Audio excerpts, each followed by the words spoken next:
Oi, gente, bom dia. Estou com muita saudade de vocês. Quero agradecer pelas orações. Provavelmente no dia de hoje, quando esse vídeo for apresentado a vocês, eu estarei em consulta juntamente com a Dani para marcarmos a data do parto do Pietro. E provavelmente é possível que ele nasça na sexta-feira, no dia do meu aniversário, e não existe presente maior do que ter o meu filho nos meus braços. Peço que vocês orem, né, e nós confiamos que Deus está no controle de todas as coisas. E agora vamos falar um pouquinho da matéria, história da igreja. Meus amigos já falaram sobre algumas igrejas do protestantismo aqui no Brasil, e ficou o meu encargo de falar sobre a igreja metodista.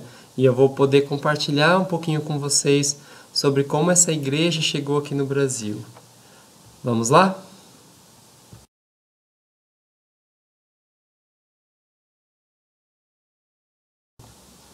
Bom, gente, continuando a nossa matéria aí sobre a história da igreja, e falando da igreja específica, a igreja metodista, né, vamos falar um pouquinho da história e o que eles acreditam. Então, o metodismo herdou muito da reforma inglesa. O John Wesley, ele baseou os 25 artigos do metodismo nos 39 artigos da religião anglicana. Existem, claro, diferenças doutrinárias entre o metodismo e as doutrinas da reforma. E eu vou falar de 3 delas que eu acredito serem as mais importantes. A primeira delas é a questão da autoridade, que ao invés da ideia calvinista da sola escritura, o metodismo ele segue o princípio do quadrilátero wesleyano, onde deve-se imaginar um quadrilátero com as escrituras no centro, por serem as principais fontes de revelação sobre Deus.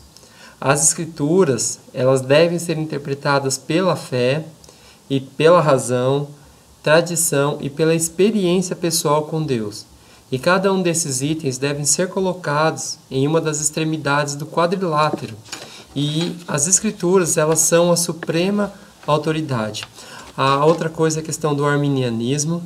Eles são arminianos, onde eles acreditam que Deus elegeu toda a humanidade para a salvação. E cabe ao indivíduo converter-se reconhecendo a Jesus como Salvador.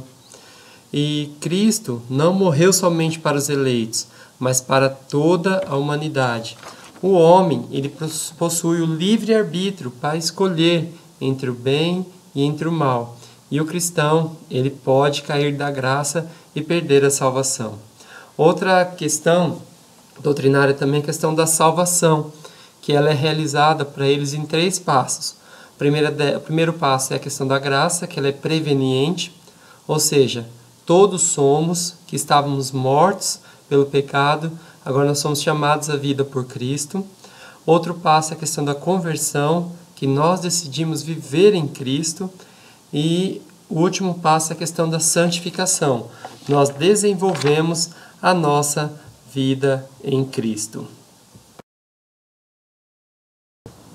Dando continuidade, falaremos agora sobre o metodismo aqui no Brasil, a vida dos missionários americanos que fizeram a história em nosso país, e principalmente vamos falar do Junius Stahan Newman.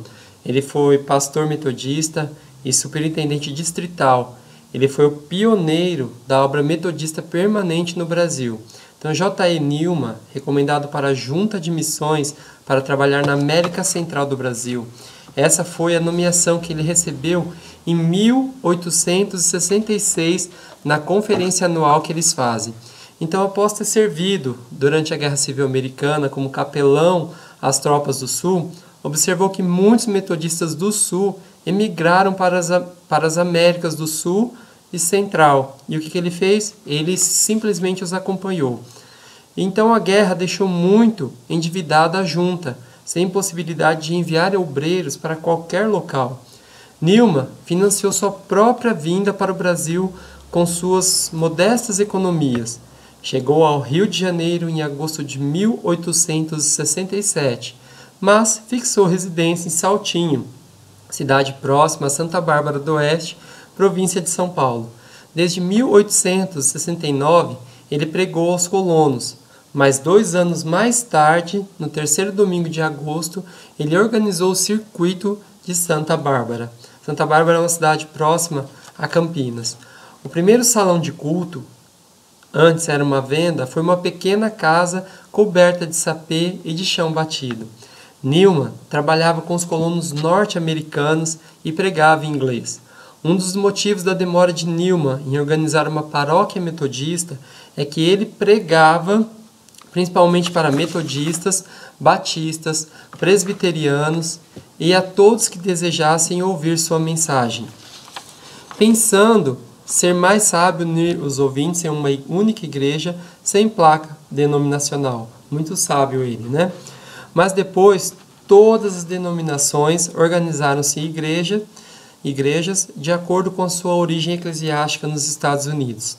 Newman insistiu através de suas cartas para que os metodistas norte-americanos abrissem uma missão em nosso país. Em 1876, a Junta de Missões da Igreja Metodista Episcopal Sul, despertada através da publicação das cartas nos jornais metodistas nos Estados Unidos, enviou seu primeiro obreiro oficial, que seria ele, John James Ransom. Esse dedicou-se ao aprendizado do português para proclamar as boas novas aos brasileiros. J. E. Newman e sua família mudaram-se para Piracicaba, estado de São Paulo, onde permaneceram entre 1879 e 1880, quando as filhas de Newman, Anne e Mary, organizaram o internato e externato. O Colégio Newman é considerado precursor do Colégio Piracicabano, hoje a Unimep, a Universidade Metodista de Piracicaba. Então, esses foram os responsáveis pela Igreja Metodista aqui no Brasil. J. E. Newman, juntamente com a sua esposa e juntamente com as suas 2 filhas. Esse é um pouquinho da história de como chegou o metodismo aqui no Brasil. Agora nós falaremos sobre os 10 primeiros anos de trabalho com os brasileiros. Então, o período entre 1876 e 1886 é geralmente denominado de Missão Ransom, visto que ele organizou toda a estrutura da Igreja Metodista. Ele não teve pressa para estabelecer o campo de trabalho. Descartou Piracicaba, onde estava o Newman, fez o reconhecimento do Rio Grande do Sul, mas ele escolheu o Rio de Janeiro como centro estratégico para propagar o metodismo. Então, J.J. Ransom iniciou sua pregação mais tarde, a fim de dominar o português. Isso é uma coisa muito importante para aqueles que querem ser missionários, dominar a língua do país onde se quer alcançar. Então, em janeiro de 1878, iniciou sua pregação em inglês e português no Rio de Janeiro. Então, os primeiros brasileiros foram recebidos à comunhão da igreja em março de 1879, sem serem rebatizados. No mês de julho seguinte, 4 pessoas da família Pacheco foram recebidas. Ransom casou-se com Anne Newman no Natal de 1879, que veio a falecer em meados do ano seguinte. Ele regressou aos Estados Unidos em busca de mais pessoas dispostas a contribuir na tarefa missionária no Brasil.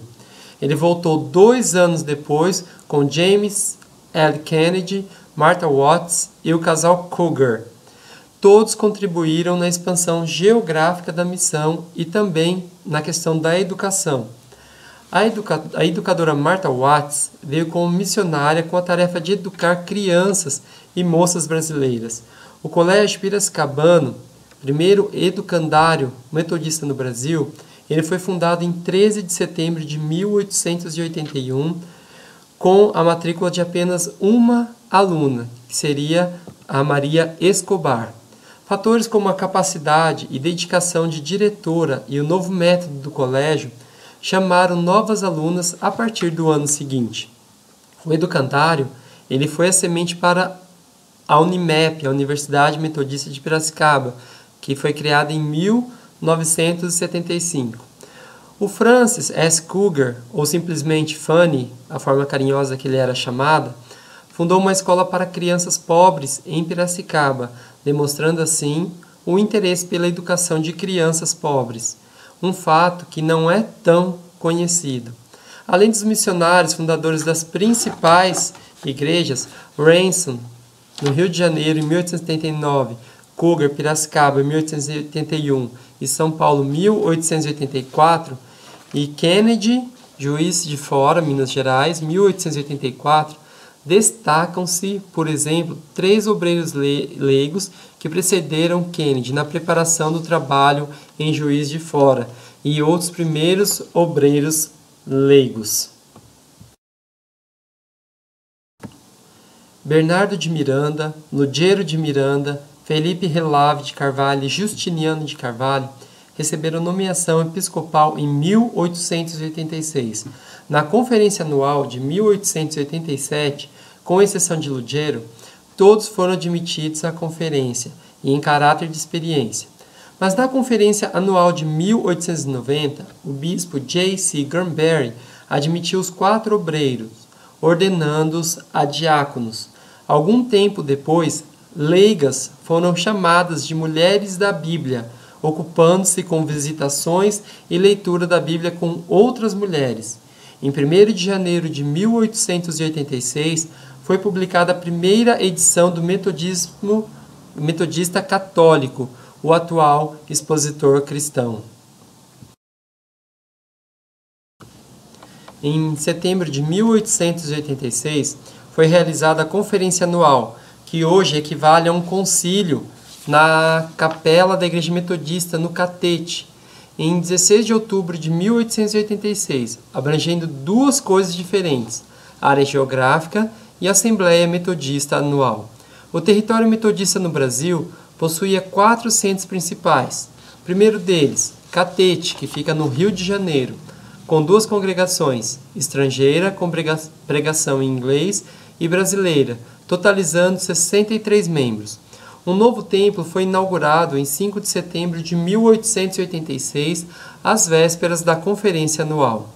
Outro centro seria a cidade de São Paulo, que tinha apenas 13 membros arrolados, mas sem propriedades. Outro centro, Juiz de Fora e Piracicaba, onde possuíam templos modestos, com 31 e 70 membros, respectivamente. Nos 4 centros principais e em outros menores, constavam-se 214 membros arrolados e 6 pregadores locais. A Conferência Anual formulava a estratégia da região. Os itinerantes, os pregadores, que eram avaliados com relação ao seu trabalho e seu caráter, recebiam nomeação do bispo. O motivo primordial tornava-se essencial à organização da Conferência Anual. Reconhecer com urgência o metodismo brasileiro como pessoa jurídica, uma ênfase da segunda Conferência Anual Missionária em julho de 1886. O governo imperial não reconheceu a Junta de Missões como pessoa jurídica. Somente na República que a Conferência Anual foi reconhecida como pessoa jurídica, para o desapontamento da liderança da Igreja daquela época. A necessidade de organizar uma conferência foi reconhecida pela Conferência Geral da Igreja Metodista Episcopal Sul, que deu autorização para o primeiro bispo visitar a missão, para constituir a conferência. Em virtude dos poucos membros com que a conferência contaria, o bispo Granberry quase desistiu de realizá-la. Os obreiros nacionais ainda não eram itinerantes. Newman foi rebaixado para pregador local na Conferência dos Estados Unidos. Cougar havia morrido em janeiro de 1886 e Ransom foi devolvido, entre aspas, em agosto daquele ano. Apenas o chamado Trio de Ouro participou do evento. Kennedy, o evangelista, construtor de igreja, o historiador do metodismo brasileiro com o livro 50 anos de metodismo no Brasil, e Tarbox, pregador e pastor das principais igrejas metodistas e o primeiro bispo da Igreja Metodista no Brasil, eleito em 1930. E Tucker, agente da Sociedade Bíblica Americana e fundador do Instituto Central do Povo. O bispo convocou os 3 membros para a organização da Conferência Anual. Muito simples e breve, mas um dos momentos mais decisivos do metodismo aqui no Brasil. Bom, e como se deu o crescimento das igrejas aqui no Brasil? Então, no sul e sudeste, a Igreja Metodista foi crescendo no Rio Grande do Sul, em São Paulo, em Minas Gerais e no Rio de Janeiro. Já no norte e no nordeste, o metodismo na Amazônia faz 125 anos. Igreja Metodista Episcopal do Pará foi a primeira igreja protestante da Amazônia. No dia 1º de julho de 2008, foi comemorado 125 anos de fundação da Igreja Metodista Episcopal do Pará, a primeira igreja protestante organizada na Amazônia, localizada na cidade de Belém do Pará. É importante lembrar que a missão na Amazônia já estava no coração do metodismo desde 1835. Os primeiros passos do protestantismo na Amazônia foram dados pelo pastor Daniel Parrish Kidder. No entanto, a morte precoce de sua esposa o forçou a retornar aos Estados Unidos em 1839. Somente a partir de 1880 é que veremos um trabalho missionário metodista mais consubstanciado. Em 16 de junho daquele ano, o reverendo Justus Nelson, sua esposa Fanny Nelson e o missionário William Taylor chegam a bordo do vapor Colorado do porto de Belém. O reverendo Justo Nilson veio ao Brasil como missionário da Igreja Metodista Episcopal Norte dos Estados Unidos. A missão era de sustento próprio. Logo, ele tratou de trabalhar ministrando aulas de inglês nos dias úteis e cultos aos domingos. No dia 27 de junho de 1880, no armazém subalugado, ele celebrou o primeiro culto, ainda em inglês. Já em janeiro de 1881, abriu uma escola metodista chamada Colégio Americano. Contudo, em dezembro de 1882, após a epidemia de febre amarela que matou seu irmão John Nelson, a sua cunhada, que era casada com outro irmão, e a professora Kate Batchelder, o colégio foi fechado. Triste, né? Justus Nelson, então, foi trabalhar como empregado numa loja comercial. Mas essas dificuldades não apagaram a chama missionária da família Nelson. Ainda no final de 1882, o pastor Justus Nelson foi convidado para pregar o evangelho em português na casa de Justiniano Rabelo Carvalho, na Rua do Rosário, número 40. E como o espaço ficou pequeno, o culto semanal passou a ser realizado numa casa situada na 29 de agosto, hoje a Avenida de Assis de Vasconcelos. Foi nesta casa que o povo chamado Metodista da Amazônia fundou a Igreja Metodista Episcopal do Pará, testemunhando os desafios do Evangelho nas calorosas terras paraenses. Eleito superintendente do Distrito Brasil, que incluía as missões metodistas do Pará, Pernambuco e Amazonas, Justo Nelson lançou a semente do Evangelho nas cidades de Benevides, no Pará, Santarém, no Pará, e Manaus, no Amazonas.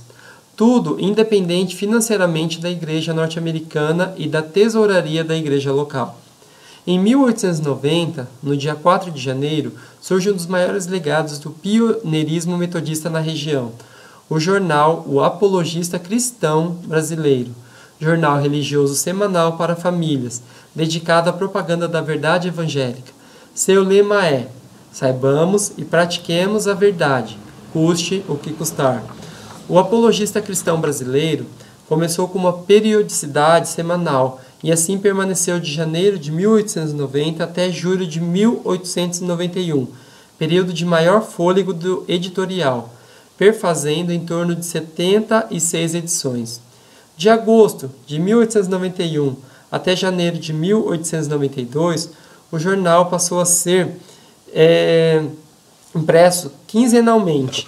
A partir de fevereiro de 1892 até setembro de 1910, o jornal circulou mensalmente, sendo a cobertura de novembro a dezembro deste ano reunida num único número.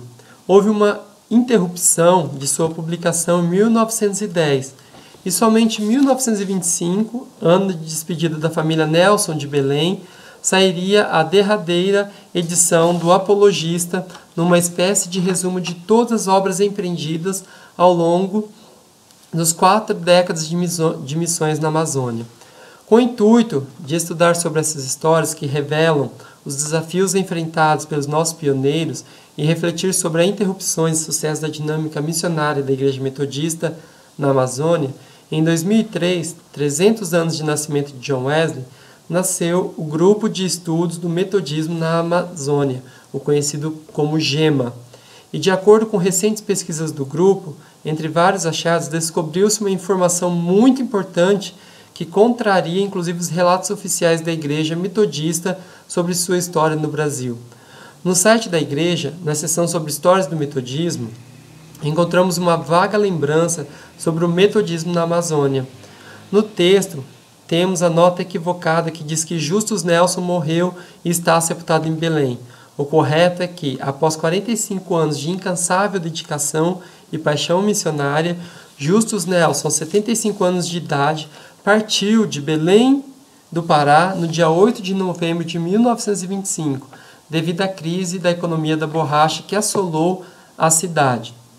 Antes da partida, Justus escreveu: se a Igreja Metodista Episcopal, nesses 45 anos no Brasil, conseguiu atrair algumas pessoas a uma vida limpa, por mais diminuto que seja o número, fica plenamente justificado o dispêndio aqui feito, de dinheiro, de trabalho e de vidas preciosas ceifadas no seu vigor. Com o fechamento da missão, os irmãos e irmãs metodistas de Belém foram encaminhados e encaminhadas para outras igrejas evangélicas. Justus ainda trabalhou em Portland, Oregon, nos Estados Unidos, produzindo jornais e pregando em língua portuguesa para brasileiros que viviam lá naquela cidade. Até os dias de hoje, um dos poucos documentos que tínhamos sobre apologista era uma compilação de última edição do jornal realizada pelo professor Duncan Rayleigh, intitulada Metodismo na Amazônia. Esta obra é transcrita de um microfilme dos arquivos da Board of Global Ministries of the United Methodist Church, de Nova York.